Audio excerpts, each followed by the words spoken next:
किल कंपनियों पर, क्योंकि दो कंपनियां जिन पर डेवलपमेंट आई है कि यूपीएल, दूसरा है जीएनएफसी और यतिन हमारे साथ है, दोनों पर बात होगी। यूपीएल पहले यार।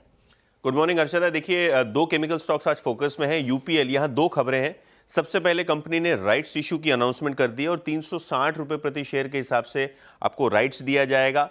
एक शेयर आपको राइट्स मिलेगा हर 8 शेयर जो आप होल्ड करते हैं, और लगभग 3,377 करोड़ यानी 3377 करोड़ कंपनी रेस करेगी राइट्स इशू के जरिए।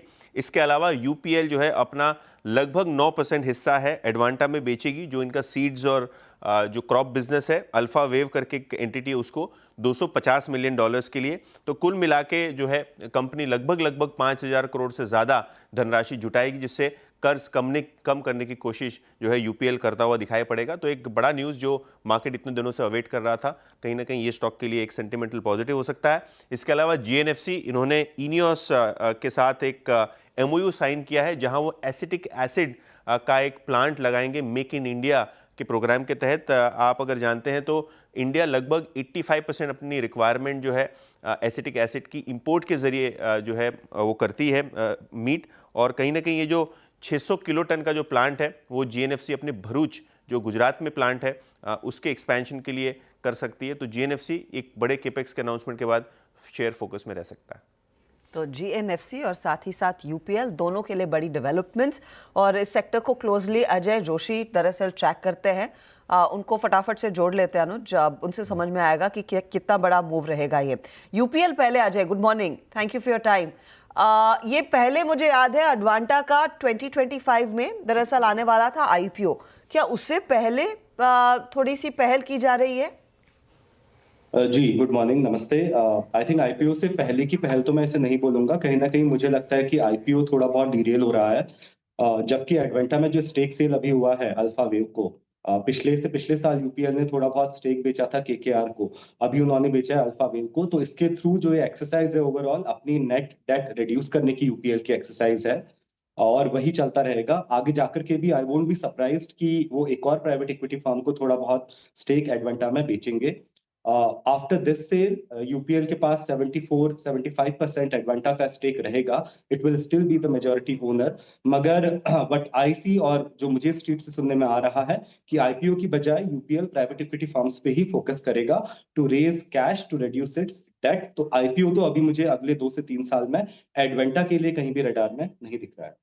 Okay, Ajay ji good morning. अच्छा, यूपीएल पर व्यू क्या है अब, क्योंकि केमिकल कंपनियों के नंबर्स एज एक्सपेक्टेड खराब आए इस क्वार्टर में, लेकिन स्टॉक्स ने कहीं ना कहीं अपने लोज नहीं तोड़े और कुछ ना कुछ लोअर लेवल से रिकवरी भी आई इन स्टॉक्स में। जी अनुज, एक अच्छी चीज क्वार्टर 2 में जो हुई है वो ये है कि कमोडिटी केमिकल्स के प्राइसेस स्टेबलाइज हो गए हैं।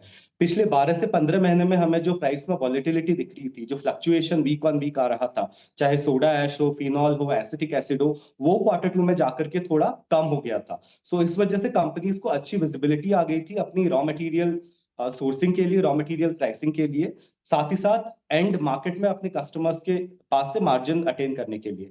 दूसरी अच्छी चीज जो अभी केमिकल सेक्टर में वो हो रही है, खासतौर पे कॉन्ट्रैक्ट मैन्युफैक्चरिंग के सेक्टर में, कि कंपनीज को विजिबिलिटी बहुत अच्छी आ रही है। जैसे एमी ऑर्गेनिक्स फर्मियन नाम के एक प्रिंसिपल के साथ काम करता है, तो फर्मियन ने अपना आउटलुक जो है बढ़ा दिया है अगले 1 साल के लिए। So companies like Ami Organics, similarly PI Industries जो एफएमसी बीएसएफ के साथ बहुत ज्यादा काम करती है कॉन्ट्रैक्ट में, एफएमसी ने भी अपना ग्रोथ आउटलुक बढ़ा दिया है अगले 6 से 12 महीने के लिए।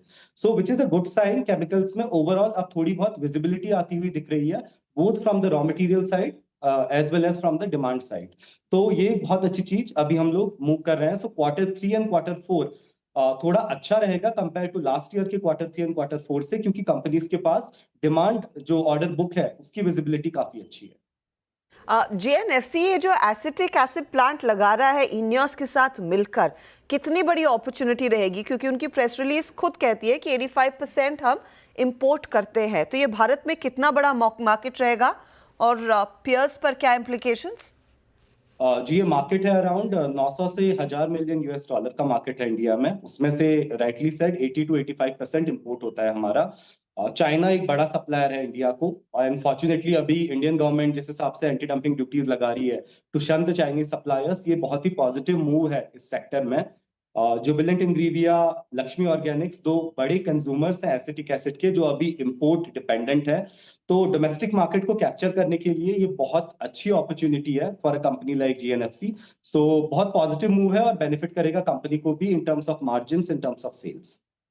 स्टॉक्स पर वैसे राय देते नहीं हैं, लेकिन इस समय अगर किसी निवेशक को कुछ चुनिंदा केमिकल स्टॉक्स रेडार पर रखने हैं पोर्टफोलियो बनाने के लिए, वो क्या रह सकते हैं अर्निंग्स के लिहाज से, आगे की विजिबिलिटी के लिहाज से?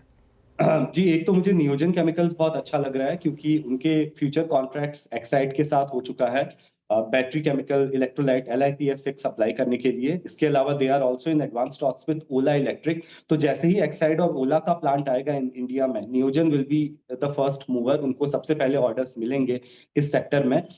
दूसरा, कॉन्ट्रैक्ट मैन्युफैक्चरिंग कंपनीज जो पिछली बार भी मैंने बोला था, सो एमी ऑर्गेनिक्स, जुबिलेंट इंग्रेविया, पीआई इंडस्ट्रीज और एसआरएफ, इनकी Q3 Q4 की ऑर्डर बुक बहुत अच्छी है। इनके सारे ही प्रिंसिपल्स, चाहे वो फर्मियन हो, बीएसएफ हो, एफएमसी हो, ने ग्रोथ बहुत अच्छा आउटलुक अपना दिया है अगले 6 से 12 महीने का। सो ये कुछ कंपनीज हैं जिन पे निवेशक अभी फोकस कर सकते हैं। ओके, तो बहुत बहुत शुक्रिया हमारे लिए समय निकालने के लिए अजय। बहुत संक्षिप्त में आपने डिटेल में बता दिया कि क्या इंप्लीकेशंस यूपीएल और जीएनएफसी की खबरों पर रहेंगे और दूसरे कौन से स्टॉक्स रेडार पर होने चाहिए। इनफैक्ट दोनों वायदे बाजार